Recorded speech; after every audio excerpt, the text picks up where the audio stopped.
하나님의 말씀은 요엘서 1장 1절에서 4절까지의 말씀입니다. 요엘서 1장 1절에서 4절까지의 말씀 함께 봉독하도록 하겠습니다. 부두엘의 아들 요엘에게 임한 야훼의 말씀이라. 늙은 자들아 너희는 이것을 들을지어다. 땅의 모든 주민들아 너희는 귀를 기울일지어다.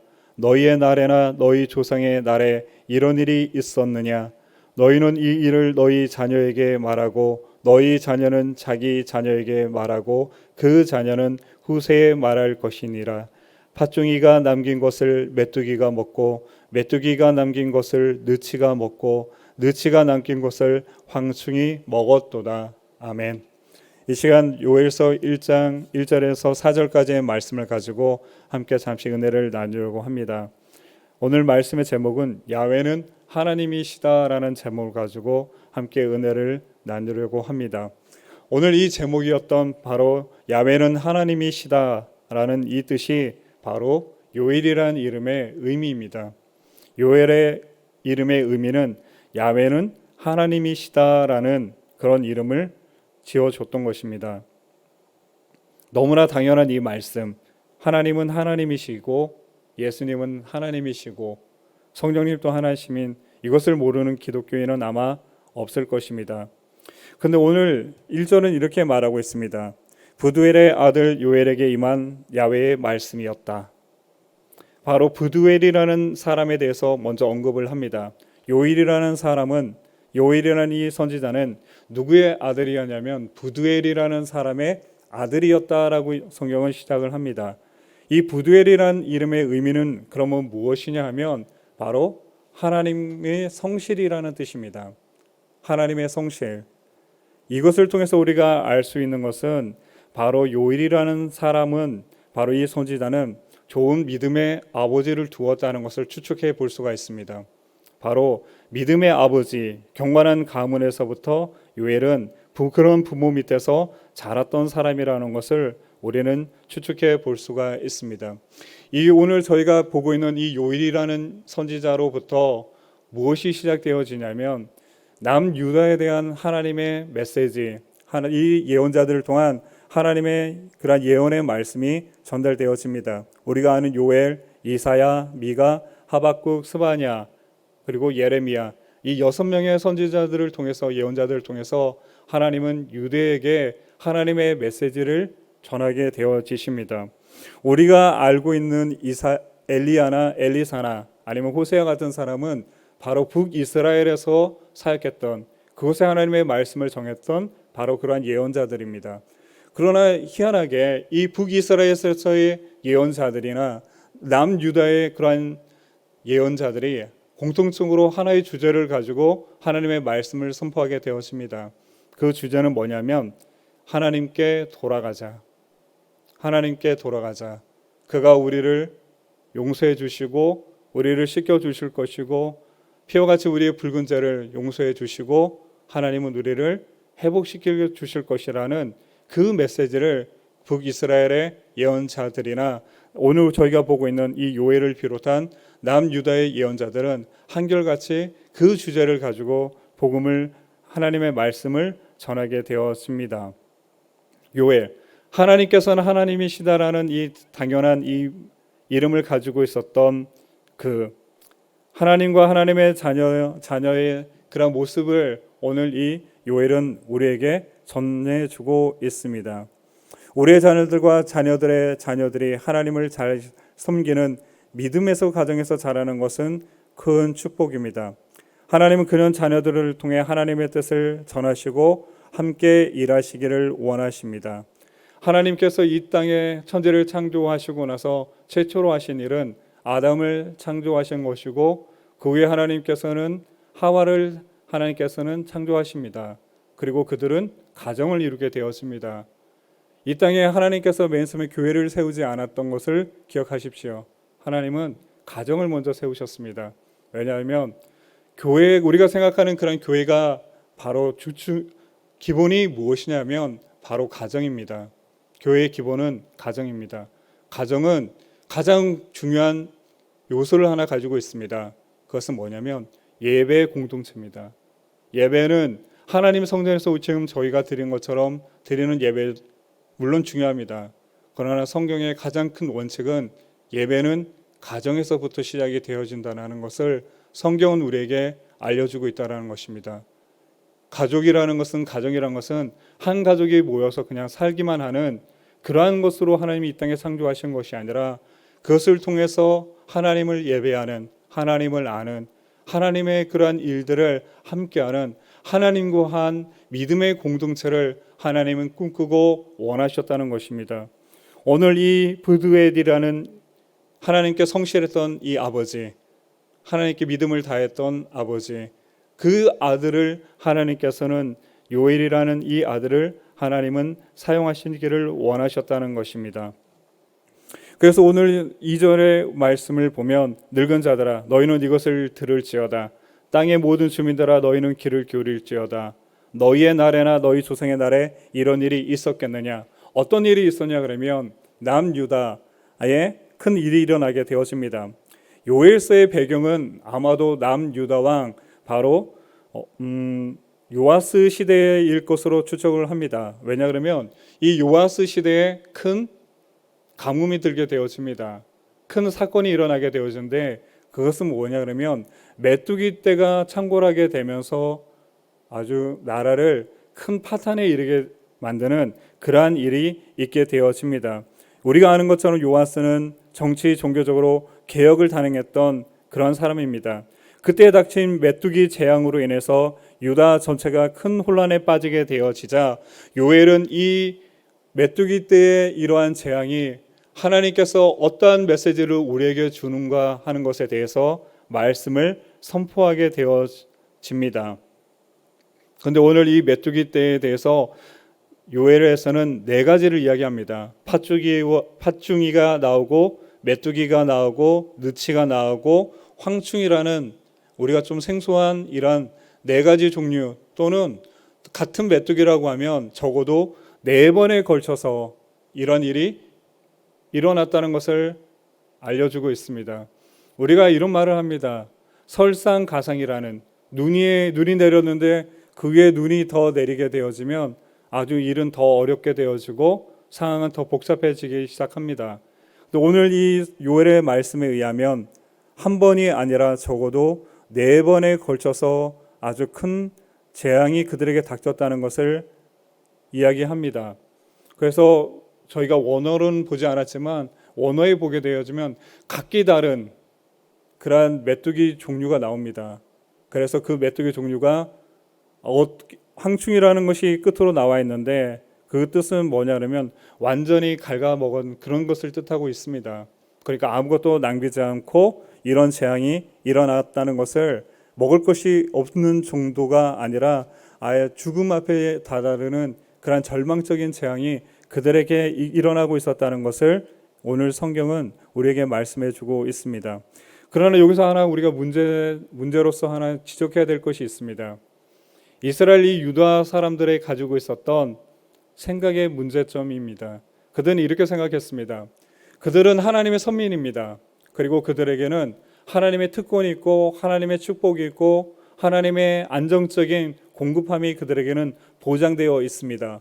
왜냐 그러면 적어도 그들에게는 하나님의 성전이 유다 땅에 있었기 때문에 당연히 하나님은 그들을 지켜주시고 그들에게 은혜를 베푸시고 그들을 보호해 줄 거라는 막연한 그런 믿음, 막연한 그런 믿음의 생각을 그들은 가지고 있었다는 것입니다. 이것은 신약에서도 늘 한결같은 모습으로 나타납니다. 성전문을 나올 때 예수님의 제자들이 예수님께 물어봅니다. 선생님이요, 이 성전이 어떠합니까? 라고 물어봤을 때 예수님께서 충격적인 말씀을 합니다. 너희가 어찌 성전을 보느냐?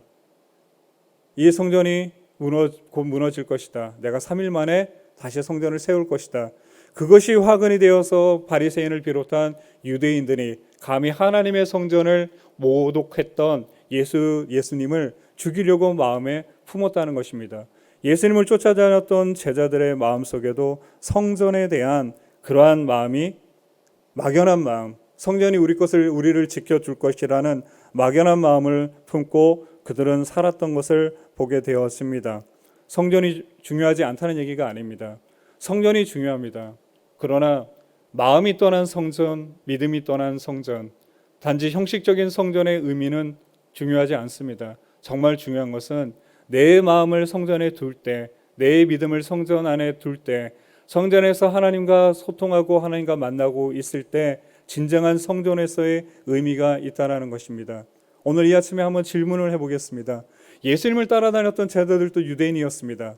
그들은 성전 중심의 삶을 살았고 그들의 태어날 때부터 죽을 때의 삶은 예루살렘 성전을 중심으로 그것에서 그들의 모든 삶은 진행되고 있었습니다.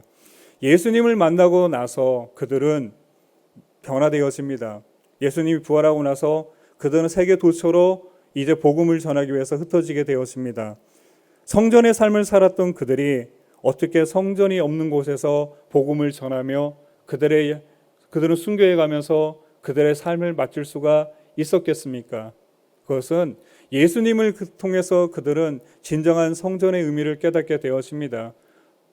마치 사마리아 여인이 우리가 예루살렘에서 성전해야 됩니까? 우리가 어디에서 성전해야 됩니까? 물어봤을 때 예수님께서 여기도 아니고 저기도 아니다.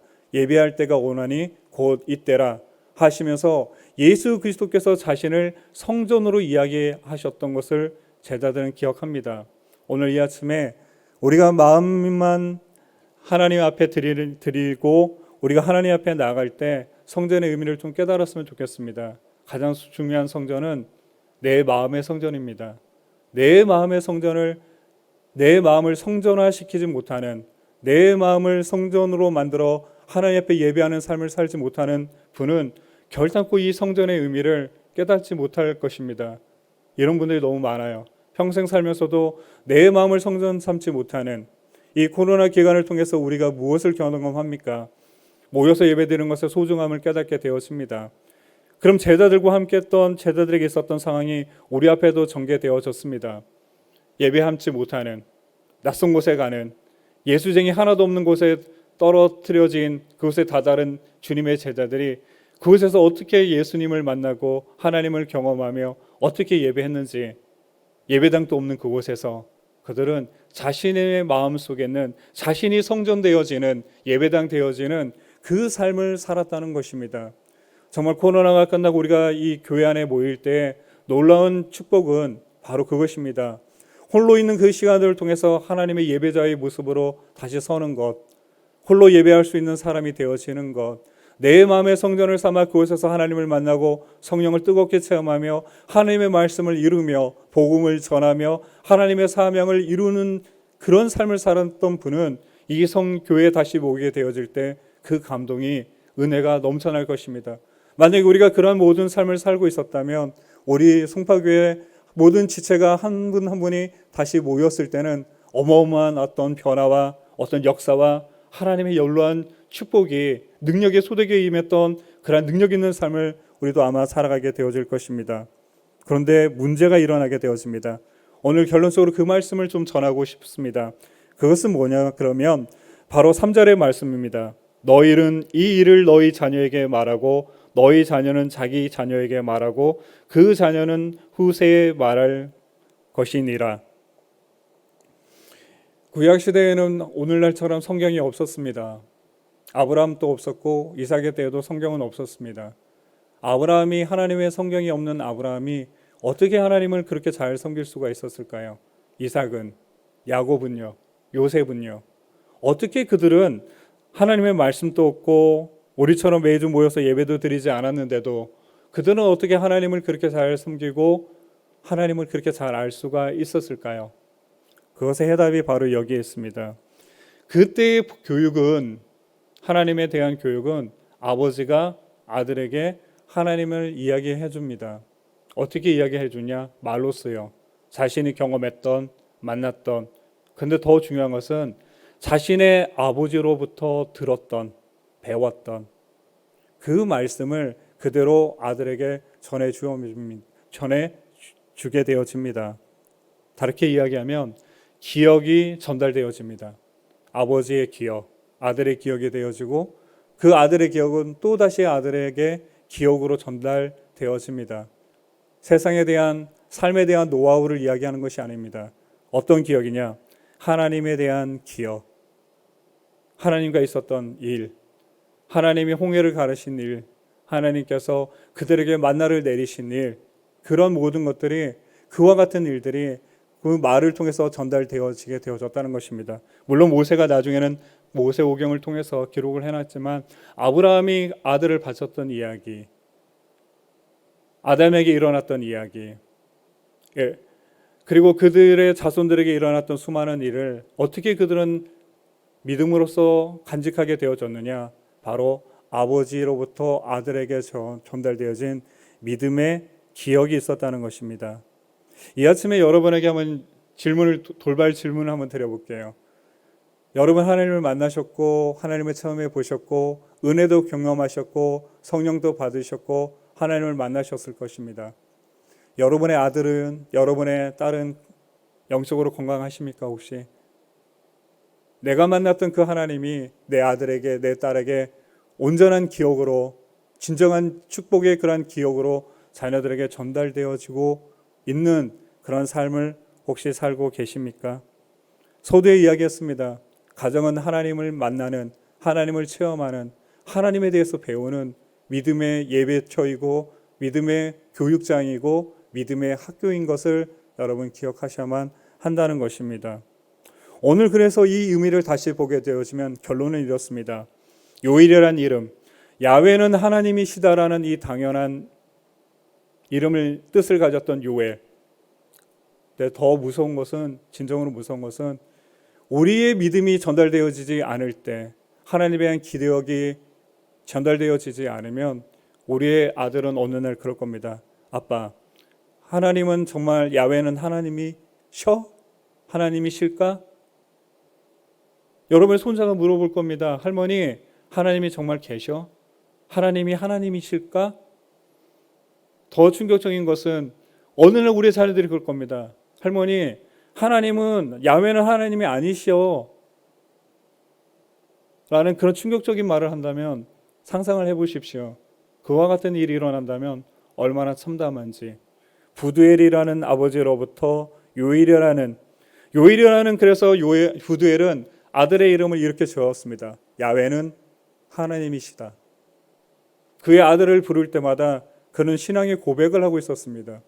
이 아들의 이름에는 부두엘이라는 아버지의 평생에 걸친 하나님에 대한 믿음의 종합, 믿음의 결론, 믿음의 고백이 아들의 이름에 나타나 있다는 것입니다. 하나님은 하나님이시라는. 여러분의 자녀들에게 하나님은 여전히 하나님이십니까?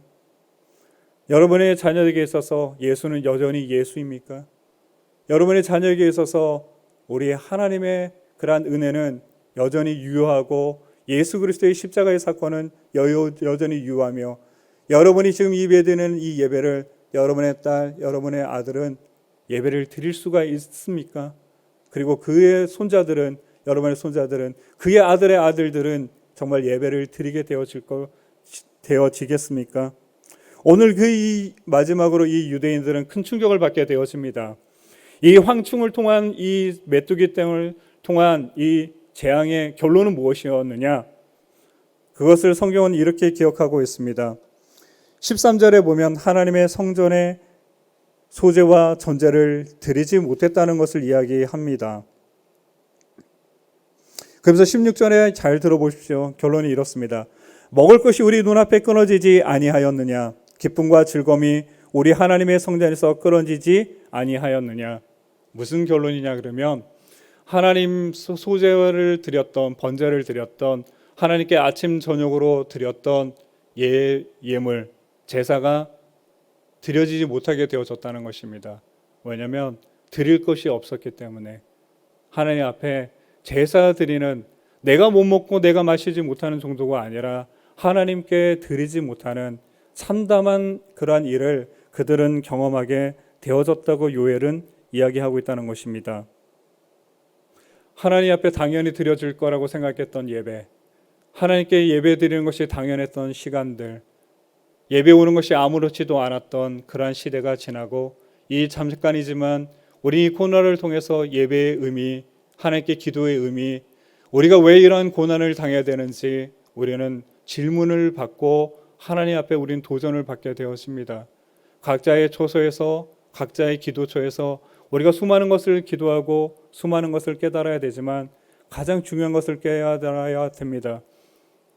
이 요시야 때 이 재앙이 그들에게 무슨 의미인지를 요엘을 통해서 하나님은 그들에게 말씀해 주셨던 것처럼 이 코로나19를 통해서 하나님은 우리 한국교회, 우리 자신들에게, 우리 송파교회에 무엇을 이야기하고 계시고 나를 향해서 무엇을 말씀하고 계신지, 결론은 아까 이미 말씀드렸습니다.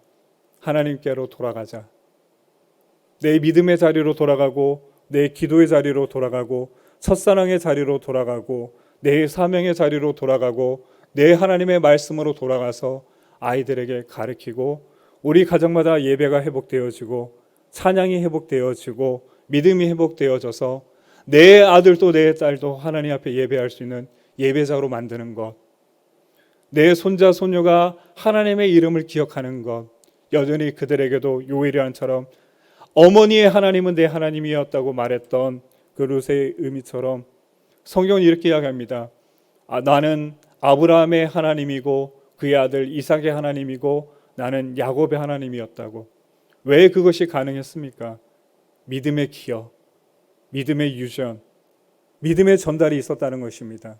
여러분, 이 아침에 그 무엇보다도 큰 사명은 여러분이 그것을 이루는 것입니다. 천국 가는 그날 어느 가정에서도 낙오자는 있어서는 안 됩니다. 우리의 자녀들이 하나님이라는, 하나님은 하나님이시라는 당연한 이 명제가 위협받고 있는 그 세대 속에서, 그 시간 속에서 우리는 지금 살고 있다라는 경각심을 가져야만 한다는 것입니다. 여러분, 오늘 이 말씀을 끝으로 저는 이렇게 말씀드리고 싶습니다. 돌아가십시다.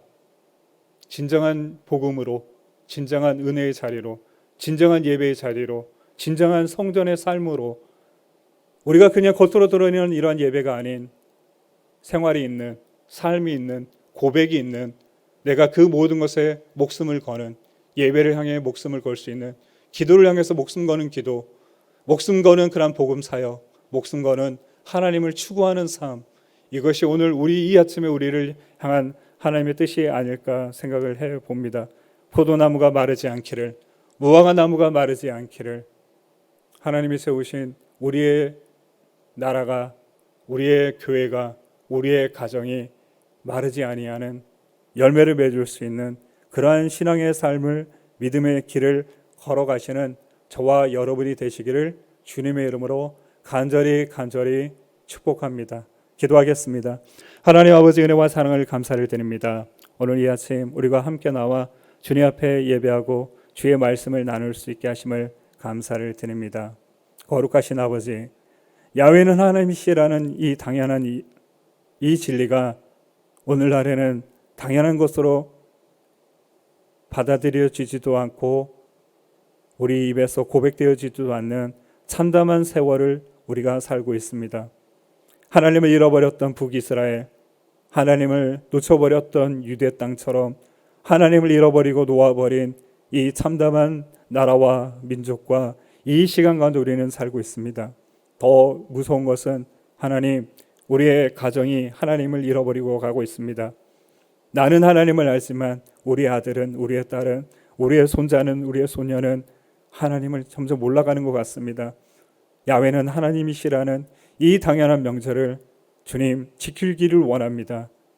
꼭 간직하기를 원합니다. 내가 아는 이 하나님, 내가 만난 하나님이 내 아들의, 내 며느리의, 내 사위의 하나님이 되어주고 우리 손자 손녀의 하나님이 되어지는 그 시간들을 지켜내기를 원합니다. 주님이 오시는 그날까지, 주께서 우리의 이름을 부르시는 그날까지 가장 중요한 예수는 예수고 하나님은 하나님이라는 이 진리를 하나님 지켜낼 수 있는 저희 모두가 되게 하여 주시고, 이 코로나19를 통해서 우리가 하나님 진정한 믿음의 시간들로 다시 회복할 수 있는, 돌아가는 그 북이스라엘을 향하여, 남유다를 향하여 하나님이 그렇게 외치셨던 돌아오라라는 그 음성을 듣기를 원합니다. 이 아침에 새벽에 우리가 하나님 각자의 처소에서 성전에서 기도할 때 주님, 우리의 마음을 성전 삼는 법을 깨닫게 하여 주옵시고 내 마음을 성전 삼아 주님과 함께 뜨겁게 함께하는 믿음의 귀하고 존귀한 모든 자녀들이 되어지도록 주님께서 은혜와 은총을 베풀어 주옵소서. 모든 것 아시는 하나님 앞에 모든 것 맡겨오니 주의 길을 주의 도를 우리 모두 가운데 이루어 주옵소서. 살아계신 예수님의 이름으로 기도드리옵나이다. 아멘.